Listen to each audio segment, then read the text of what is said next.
So today we are going to do dynamic memory allocation in C++. ठीक है? So आपके पास memory allocation जो है, सबसे पहले तो आपको ये समझना होता है कि कैसे होती है, right? So memory allocation means मुझे अपने प्रोग्राम में जो भी डेटा चाहिए, जो मुझे प्रोसेस करना है, उसको पहले RAM में कहीं पर स्पेस एलोकेट होगी. So RAM में स्पेस एलोकेट होगी और उसके बाद आप उसको यूज कर सकते हो for storing the data, for assessing the data. तो ये जो मेमोरी एलोकेशन है, ये दो तरह की होती है. We have static memory allocation and we have dynamic memory allocation. ठीक है? सो बाय डिफॉल्ट जो अभी तक हम करते आए हैं वो स्टैटिक मेमोरी एलोकेशन है, और अब जो आज हम करेंगे वो होगी dynamic memory allocation. Right? Static को हम कंपाइल टाइम मेमोरी एलोकेशन भी बोलते हैं. तो जब मेमोरी एलोकेट होती है during the compilation of the program, it is said to be static memory allocation. And जब एग्जीक्यूशन टाइम पे, या हम कहते हैं कि रन टाइम पे जब मेमोरी एलोकेट होती है, उस चीज को कहा जाता है dynamic memory allocation. Compile time memory allocation के लिए आपको कुछ खास करना नहीं पड़ता है, आपको सिर्फ वेरिएबल को डिक्लेयर करना है और मेमोरी एलोकेट हो जाती है. जैसे आपने लिखा int a, b, सो इसके लिए दो इंटीजर्स के लिए मेमोरी एलोकेट हो जाएगी. जब आपका प्रोग्राम कंपाइल होगा, एक फ्लोट के लिए मेमोरी एलोकेट हो जाएगी. तो वो कंपाइलर क्या करता है, वो अपने पास सिस्टम में एक मेमोरी मैपिंग टेबल बनाता है. मैंने आपको मेमोरी मैपिंग टेबल बताया था जब हमने पॉइंटर्स करे थे. सो मेमोरी मैपिंग टेबल में क्या होता है, वेरिएबल का नाम और उसका मेमोरी एड्रेस, फिर वेरिएबल का नाम, उसका मेमोरी एड्रेस, फिर वेरिएबल का नाम, उसका मेमोरी एड्रेस. राइट? हमने एक रेफरेंस किया था, इफ यू रिमेम्बर. तो हमने एक चीज की थी जिसे हम रेफरेंस कहते हैं. जैसे मैं यहाँ पर ले लूं int ampersand c is equal to a, तो c को न्यू मेमोरी एलोकेट नहीं होगी, रादर मेमोरी मैपिंग टेबल में बस एक एंट्री हो जाएगी c की with the same address as of a. तो वो क्या कहेगा कि c भी कौन सी लोकेशन को रेफर कर रहा है, 8016 को. ठीक है? सो ये मेमोरी मैपिंग टेबल की हेल्प से हमारा पूरा मैनेज होता है, जो भी मेमोरी कंपाइल टाइम पे एलोकेट की जाती है. ठीक है? बट आज हम करेंगे कि हमने कंपाइल टाइम पे मेमोरी एलोकेट जो चाहिए वो तो करा ली, बट प्रोग्राम मेरा एग्जीक्यूट हो रहा है, and during the execution in between I want the memory to be allocated. So dynamic memory allocation के लिए सबसे पहली चीज जो आपको चाहिए होती है वो है पॉइंटर्स. हाँ, सी में भी होती है, सी और सी प्लस प्लस दोनों में मेमोरी मैपिंग टेबल होता है. बस reference variables C plus plus में ही होते हैं, सी में नहीं होते. C does not have reference variables, we have in C plus plus only. It's just another name for that शारिफ. इट इज कि जैसे आपका नाम शारिफ है और आपको एक निकनेम भी दे दिया, अब मैं आपको दोनों में से किसी भी नाम से बुलाऊं, लेकिन रिस्पॉन्ड आप ही करोगे. ठीक है? So that is giving an alias to an existing variable. So यहाँ पर जो C++ है उसमें रेफरेंस का मतलब होता है giving an alias to a variable, means a nickname to the variable. अब आप नाम A यूज करो तो भी वही लोकेशन यूज होगी, नाम C यूज करोगे तो भी वही लोकेशन यूज होगी. ठीक है? It will be using the same location. मैं आपको लिख के दिखाती हूँ and then I will show you about pointers. देखो ऐसे होता है कि आपने यहाँ पर क्या किया, int A डिक्लेयर किया और इसमें स्टोर कर दिया 100. ठीक है? अब यहाँ पर मेमोरी मैपिंग टेबल में एक एंट्री हो गई A की और इसका एड्रेस आ गया 8016. फिर आपने लिखा int b is equal to a. इसका क्या मतलब है कि b is again a new variable getting created. b आपका वेरिएबल क्रिएट हुआ और उसका कुछ भी एड्रेस और हो गया. ठीक है? लेकिन दोनों के अंदर वैल्यू क्या है, 100. तो ये जो 8016 वाली लोकेशन है इस पे भी 100 स्टोर्ड है, जो 3068 वाली न्यू मेमोरी एलोकेट हुई उस पे वही वैल्यू चली गई जो ए में थी, तो इसमें भी 100 है. Perfectly fine. अब अगर आप यहाँ पर ए और बी को प्रिंट कराते हो, स्पेस बीच में दे दिया मैंने और बी प्रिंट कराया, तो ये 100 प्रिंट करेगा. Perfectly fine. ठीक है? अगर मैंने यहाँ बी को चेंज करके 75 कर दिया तो ये चेंज होकर 75 हो जाएगा. अब अगर आप ए और बी को प्रिंट कराते हो तो ए तो 100 ही रहेगा, लेकिन आपका बी जो है वो 75 हो गया. बट अगर मैंने ऐसे लिखा होता int ampersand c is equal to a, तो ये जो एम्परसेंड का साइन है ये है द रेफरेंस ऑपरेटर. ठीक है। सो ये है द रेफरेंस ऑपरेटर। ये क्या कह रहा है कि सी को न्यू मेमोरी एलोकेट मत करो, एंट्री करो उसकी टेबल में, but don't allocate new memory, it will be referring to the same location.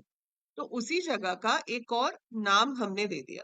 So we are giving same name to an existing location. तो अब अगर मैं यहाँ पे सी आउट ए और सी कराऊंगी तो वो 100 शो करेगा, और उसके बाद अगर आप सी में 80 पुट कर दोगे तो एक्चुअली में तो इसी लोकेशन पे 80 जा रहा है ना। तो अब मैं अगर प्रिंट करवाऊंगी भी, so it will print 80 80, right. So it will B modifying at both the places, क्योंकि वो जगह एक ही है, उसके दो नाम है, राइट। पर ये सब कंपाइल टाइम से मैनेज हो रहा है, ये सब कंपाइलर की हेडेक है, हमारी नहीं है। It's managed by the compiler, we are not doing anything for that. अब आती है बारी डायनामिक मेमोरी एलोकेशन की, और उसके लिए चाहिए होता है आपको पॉइंटर। सो अगर मैं आपको पॉइंटर का एक ब्रशअप दे दूं तो पॉइंटर क्या होता है? Pointer is a special variable which stores address of another variable. So pointer को हम क्या कहते हैं? That a pointer is a special variable which stores address of another variable। तो ये कोई वैल्यू स्टोर ही नहीं करता, इसका काम ही है कि ये एड्रेस स्टोर करेगा। आप यहाँ पर डेटा टाइप लिखोगे, स्टार का साइन लिखोगे, और फिर आप यहाँ पर पॉइंटर का नाम लिख दोगे and semicolon. So we write the data type, put a star sign and then pointer name. ये जो स्टार साइन है ये यहाँ पर बता रहा है कि जो चीज हम क्रिएट कर रहे हैं वो एक पॉइंटर है। तो इसको हम यहाँ पे क्या कहते हैं? It is a pointer notation symbol. It is specifying the compiler की जो चीज डिक्लेयर हो रही है वो एक नॉर्मल वेरिएबल नहीं है, वो एक पॉइंटर है। अगर मैं डिक्लेयर करती हूँ int star p, that means p is a pointer which can store address of an integer variable। तो ये int p का टाइप नहीं है। पॉइंटर तो देखो एड्रेस स्टोर करेगा, एड्रेस हमेशा आपका इंटीजर ही होगा, लेकिन ये बता रहा है कि p जिसका एड्रेस स्टोर कर रहा है उस वेरिएबल का डेटा टाइप क्या होगा। ठीक है। सो इसका क्या मतलब है? p can hold address of an integer variable। और सिमिलरली इस लाइन का क्या मतलब है कि q can hold the address of a float variable, x can hold address of a char variable. तो ये जो डेटा टाइप है ये डेटा टाइप है उस वेरिएबल का जिसका एड्रेस पॉइंटर में स्टोर होगा। आप ऐसा नहीं कर सकते हो कि आपने एक पॉइंटर इंटीजर डिक्लेयर किया है लेकिन आप उसमें एड्रेस फ्लोट वाले वेरिएबल का स्टोर करा दो। That is not possible. So if it is integer, it has to hold the address of an integer variable. If it is declared as a float, it has to store the address of a float variable, right? So data type is for the variable जिसका address इसमें store होगा। So now let's take an example. मैंने यहाँ पे लिया int num comma star p। So इससे आपके पास memory mapping table में एंट्री क्या हुई?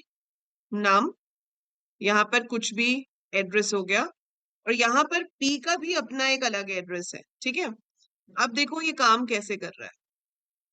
यहाँ पर मैंने स्टोर किया num इज इक्वल टू 100, तो यहाँ पर 100 आ गया। ठीक है। फिर p में क्या आ गया? Ampersand num।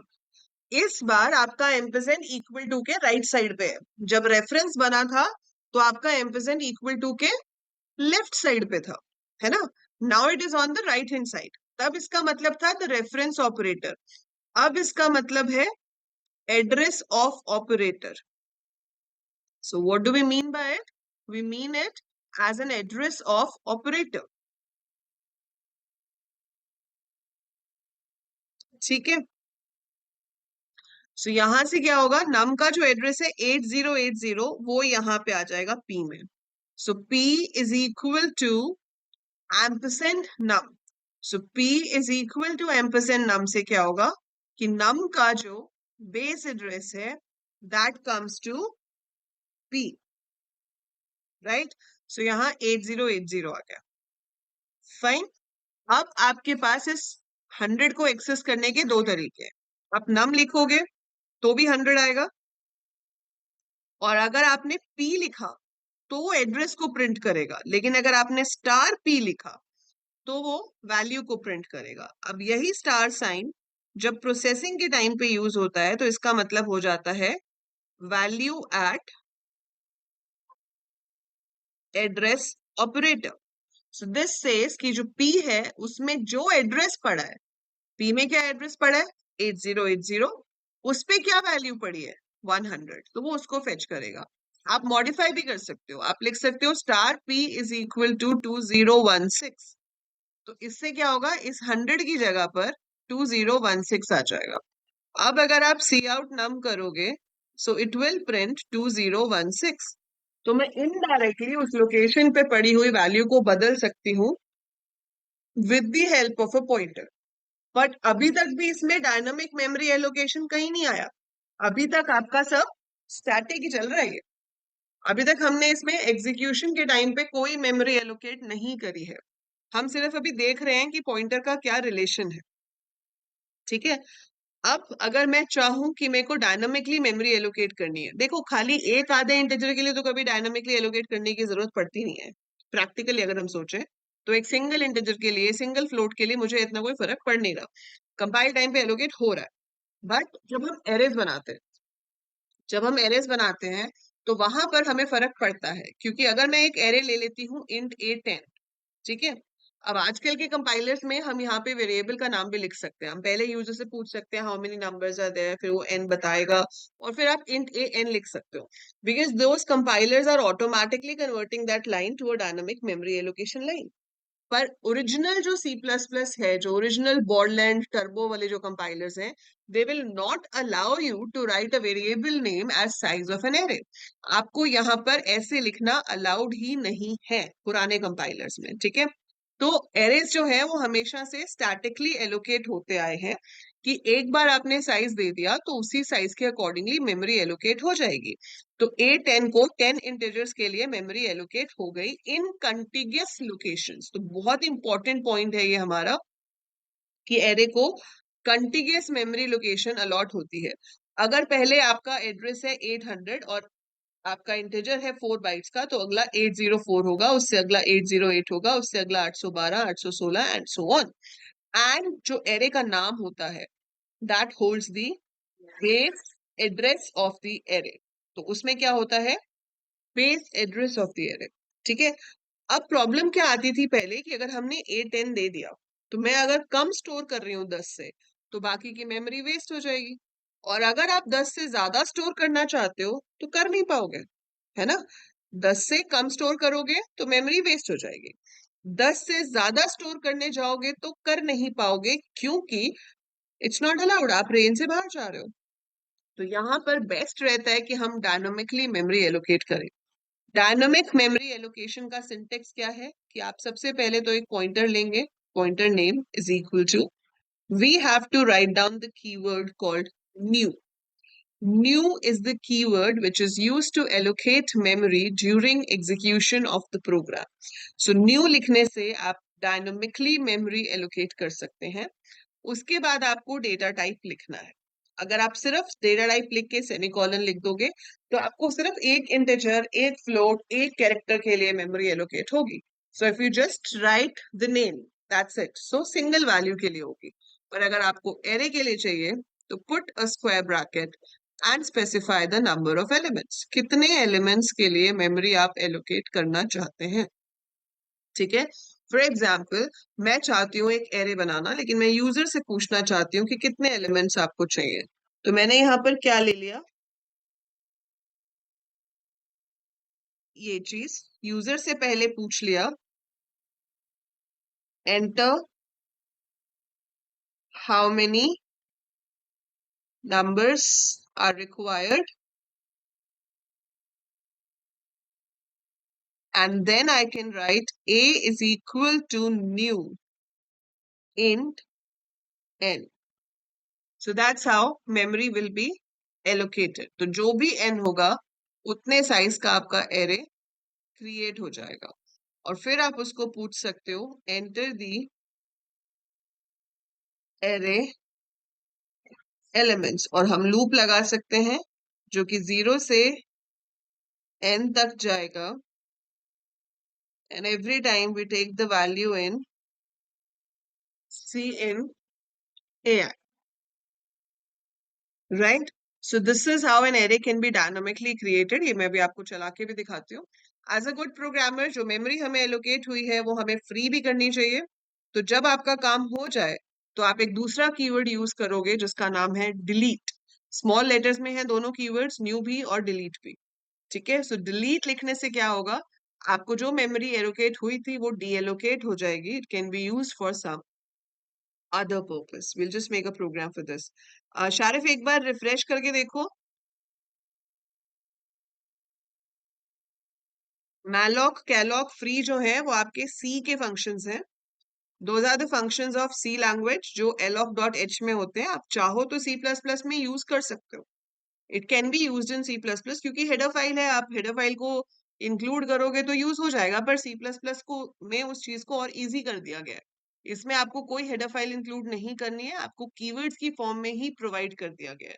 So new keyword use करेंगे डायनामिक मेमोरी एलोकेट करने के लिए, और जब मेमोरी को फ्री करना होगा तो हम डिलीट कीवर्ड यूज करके उस मेमोरी को फ्री करा सकते हैं. So we can allocate the memory dynamically, we can deallocate the memory at the time of execution with the help of delete. अब मैं यही चीज आपको क्लास के फॉर्म में करके दिखाती हूँ. हमने किया था ना array inside a class, तो array inside a class हम करेंगे and we will be creating uh, array inside a class with the help of pointers. ठीक है. So let me show you how to do that. So अगर हम यहाँ से शुरू कर रहे हैं and you want to make array inside a class, तो हमने यहाँ पे लिख लिया अपना using. पहले मैं आपको सिंपल करके दिखाऊं. यूजिंग नेम स्पेस std, यहाँ पर आपने n ले लिया, एरे ले लिया, i ले लिया. ठीक है. तो मैंने यहाँ पे यूजर से पूछ लिया how many numbers are there and that I taken n. फिर मैंने मेमोरी एलोकेट करा दी. कैसे? ऐसे. ठीक है. फाइन. अब क्या किया, उसको पूछा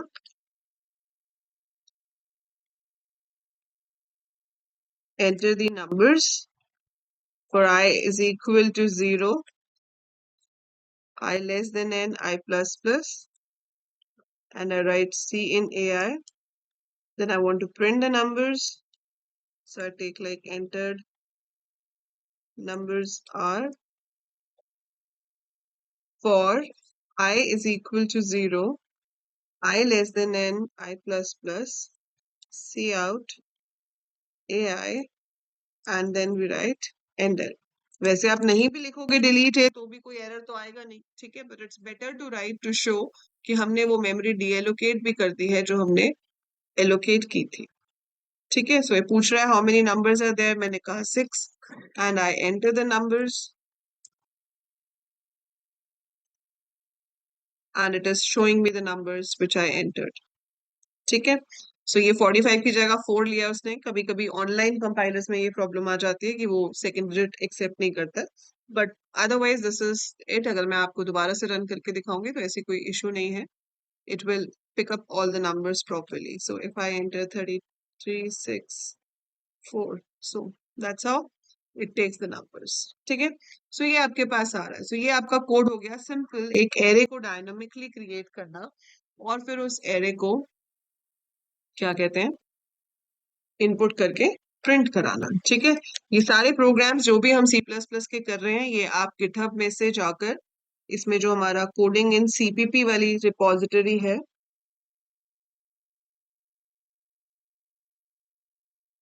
आपको फिर नया वाला बड़ी मेमोरी एलोकेट करके कशिश इसमें री एलॉक नहीं होता है. So if you have to do this, you have to allocate more memory and then copy all these elements into that. फिर प्लस जो और ऐड होंगे वो ऐड हो जाएंगे.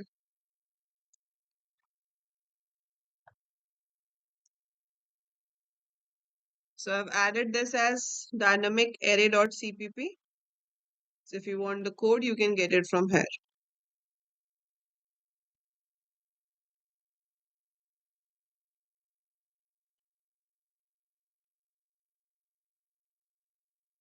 ठीक है।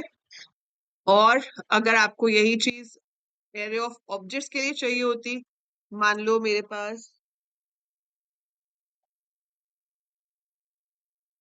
गिटहब पे एईसी टेक करोगे तो मिल जाएगा, वैसे मैं शेयर कर देती हूँ आपके साथ, रुक जाओ।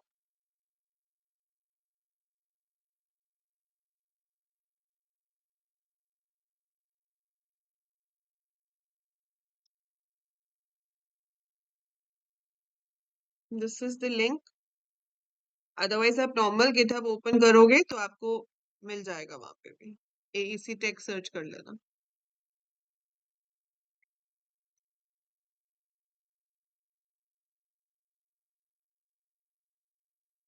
Okay, now let's say I have student class जिसमें मेरे को सिर्फ नेम और मार्क्स चाहिए और कुछ नहीं है। So मैंने नेम लिया है एंड मार्क्स लिए हैं। Then in public I have, I'll send in the WhatsApp group, Sharif. You are there in the WhatsApp group?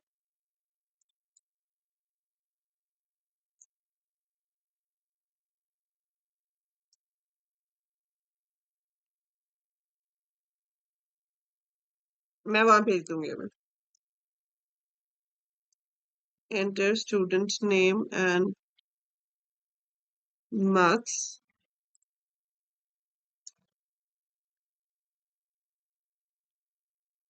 Name और marks हमने input कर लिए।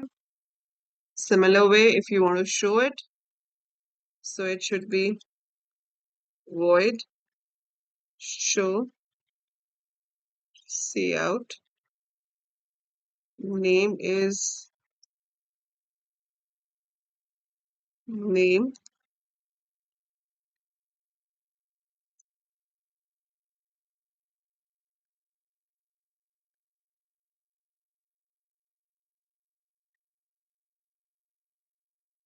Marks. So this is it. हमने अभी सिर्फ इतनी सी क्लास बनाई है। सो आप यहाँ पर इसको अब जो एरे ऑफ स्टूडेंट्स लोगे इसको दो तरीके से ले सकते हो कि या तो आप पूरा का पूरा एरे ही डायनामिकली क्रिएट कर लो, या आप एरे ऑफ पॉइंटर्स लेके एक एक स्टूडेंट को मेमोरी एलोकेट कर लो। So you can do it that way कि आप यहाँ पर एक ले सकते हो कि मुझे नहीं पता कितने स्टूडेंट होंगे, ठीक है, पर कितने भी हो सकते हैं। तो मैं इंस्टेड ऑफ स्टूडेंट एरे, अगर मैं यहाँ पे 20 स्टूडेंट्स का एरे लेती हूँ और मान लो एक स्टूडेंट को 100 बाइट्स चाहिए, वैसे हमारे वाले को तो सिर्फ अभी 24 चाहिए, बट मान लो कि अगर एक स्टूडेंट का हम सारा डेटा स्टोर कराएं, it needs 100 bytes. So 20 into 100, 2000 bytes आपकी ब्लॉक हो जाएंगे, है ना। पर अगर आप यहाँ पे एक एरे ऑफ पॉइंटर ले रहे हो, तो एक पॉइंटर अगर 2 या 4 बाइट्स ले रहा है तो वो आपके सिर्फ पॉइंटर्स की मेमोरी लेगा यहाँ पे। फिर उसके बाद आप यहाँ पे उससे पूछ लोगे how many students are there. जितने स्टूडेंट्स हैं हम सिर्फ उन्हीं को ही मेमोरी एलोकेट कराएंगे, लेकिन हम एक एक करके एलोकेट कराएंगे।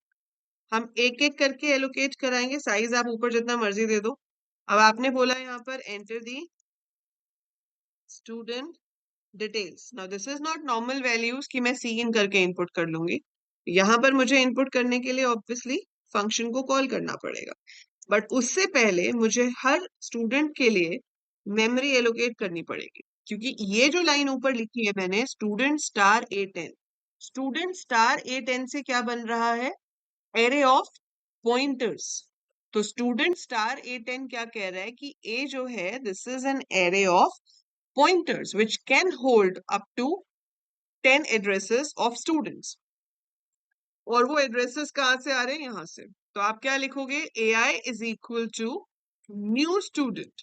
तो एक स्टूडेंट के लिए मेमोरी एलोकेट होगी, उसका एड्रेस A0 पे आ जाएगा। सेकेंड स्टूडेंट के लिए मेमोरी एलोकेट होगी, उसका एड्रेस A1 पे आ जाएगा, फिर A2 पे, फिर A3 पे, A4 पे, जितने भी आपके पास स्टूडेंट्स हैं।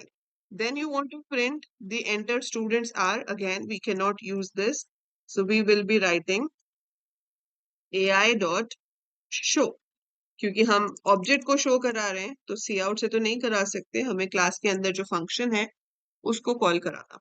सो AI dot input, AI dot show, this is array of objects I have to take. तो मैंने पॉइंटर्स का एरे ले लिया और उसके बाद अब मैं उसको, so let me execute this code and where do we get an error। अच्छा, अब देखो एरर क्यों आया है। क्योंकि ये आपने पॉइंटर ले लिया। तो जब आप ऑब्जेक्ट के लिए पॉइंटर लेते हो, क्लासेस का जब पॉइंटर्स होता है, तो वहां पर हम डॉट नहीं लगाते, वहां पर आ जाता है एरो का साइन। आपको याद होगा सी लैंग्वेज में भी ऐसे ही करते थे जब स्ट्रक्चर्स के साथ हमने पॉइंटर्स किए थे। तो instead of using member of operator, in direction operator use होता है। तो डॉट यूज नहीं होगा, जब नॉर्मल ऑब्जेक्ट होते हैं तो डॉट यूज होता है। पर अगर आप पॉइंटर की हेल्प से क्लास के मेंबर्स को यूज करोगे तो डॉट यूज नहीं होगा। It will be using arrow, which is called indirection operator. So indirection operator is going to be used for that. So वो पूछ रहा है how many students are there? I say 3 students are there. ठीक है, and we enter the student name, we enter the marks, then it asks for another student, we enter the student name, enter the marks. ठीक है, and then it asks another student, so we enter the marks. So we can see that we have got the details of all the students over here. चल रहा है ना ऐसे? सो आप यहाँ पर क्लास का पॉइंटर भी ले सकते हो। So we have made a class, we have taken a pointer for that, और हमने उसका एरे ले लिया, और एक एक स्टूडेंट को हमने अलग से मेमोरी एलोकेट कराई by writing ai is equal to new student, और फिर ai डॉट इनपुट लिख लिया। तो a0 को पहले मेमोरी एलोकेट होगी, फिर उसका इनपुट कॉल होगा, फिर A1 पे मेमोरी एलोकेट होगी, उसका इनपुट कॉल होगा, एंड सो ऑन। ठीक है, so this is our repository. इसके अंदर मैं आपका ये वाला कोड भी ऐड कर देती हूँ। हमने यहाँ पे कोड डाल दिया, ठीक है, और इसका नाम हम दे देते हैं stu array dynamic। So stu array dynamic, so this one is saved। ठीक है, so all the programs will be accessible over here।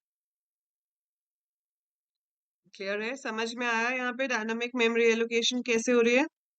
Is it clear to every one of you?